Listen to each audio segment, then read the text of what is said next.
Have you ever felt your thoughts racing your mind, a whirlwind of worries and what-ifs? Have you tried to force yourself to be calm, only to find the noise inside getting louder?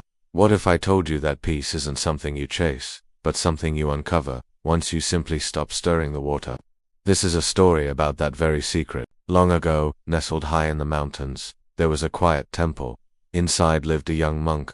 He was kind and diligent, rising before dawn to sweep the courtyard and carry water up the long stone steps.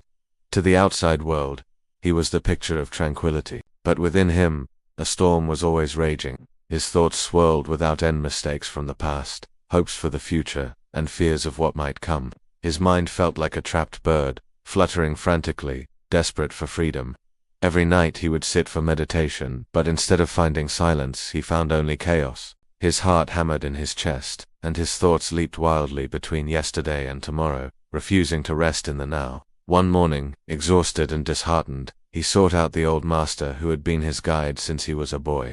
The master was sweeping leaves near the temple gate, his movements slow, graceful, and deliberate. "Master," the young monk began, bowing deeply, "my mind is a storm that never ends. I try so hard to be calm, but peace never stays. What am I doing wrong?" The master looked at him with warm, knowing eyes. He didn't speak. Instead, he gestured toward the forest path. "Come," he said softly. "Let's take a walk." They walked through the misty woods, the air filled with the scent of pine and damp earth. Sunlight streamed through the canopy, dancing like golden dust. The young monk followed his master in silence, his mind still buzzing, wondering what lesson could possibly be waiting for him. Finally, they arrived at a small pond, hidden behind a grove of bamboo. The water was so perfectly still, it mirrored the sky like a flawless piece of glass. The master bent down, picked up a long, slender stick, and handed it to his student. "Stir the water," he instructed.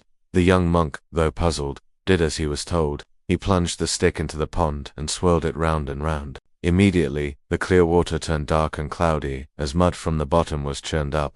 The beautiful reflection of the sky vanished into murky brown ripples. "It's ruined," the young monk said sadly, looking at the mess he had made. The master simply nodded. "Now," he said, "wait, and do not touch it." So they sat side by side on the cool grass. Minutes stretched into silence. The young monk watched, his impatience slowly giving way to curiosity. Gradually, ever so slowly, the swirling mud began to sink. The turbulence on the surface subsided. The pond, once murky and opaque, began to clear, until the brilliant blue of the sky reappeared calm, bright, and completely undisturbed. The master turned to his student with a gentle smile. "Do you see?" he asked. "The water clears itself when it is left alone. Your mind is the same. When you stir it with worries, fears, and an endless stream of thoughts, it becomes cloudy and disturbed. But when you stop agitating it, when you simply let it be, it finds its own peace." A wave of understanding washed over the young monk. His eyes widened. He had been fighting his thoughts, trying to push them away, chasing a sense of calm that always eluded him. But peace, he now realized, wasn't something to be forced or captured. It was something to be allowed. He looked back at the pond. The still water now reflected his own face, peaceful, calm, and clear. Even the gentle breeze on his cheek felt profound. "So I must stop stirring my mind," he whispered, as if speaking to himself. The master chuckled softly. "Yes," he replied. "Let your mind rest. When you stop fighting, when you stop struggling, the peace you are searching for will rise to the surface naturally, just like this clear water." From that day forward, the young monk approached his meditation differently. Whenever his thoughts became loud and chaotic, he didn't resist them, he didn't fight them. He simply sat still, observed them without judgment, and waited. And slowly, just as the master had shown him, the storm inside him began to settle. The mud of his mind sank to the bottom, leaving a natural state of clarity and peace. Years passed. The once restless monk grew into a wise and respected teacher. His face held a quiet, constant smile, and his eyes mirrored the calm of that still forest pond.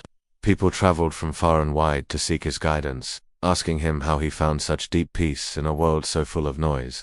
He would lead them to that same pond, now graced with blooming lotus flowers, and share the simple wisdom he had learned. "When your mind is muddy," he would say, "do not fight the mud, just wait. Peace is not something you have to chase. It is what appears when you stop disturbing your own heart." Sometimes, we all feel cloudy inside. We rush through our days, stirred up by worry, fear, and desire. We try to control everything, our thoughts, our feelings, our future.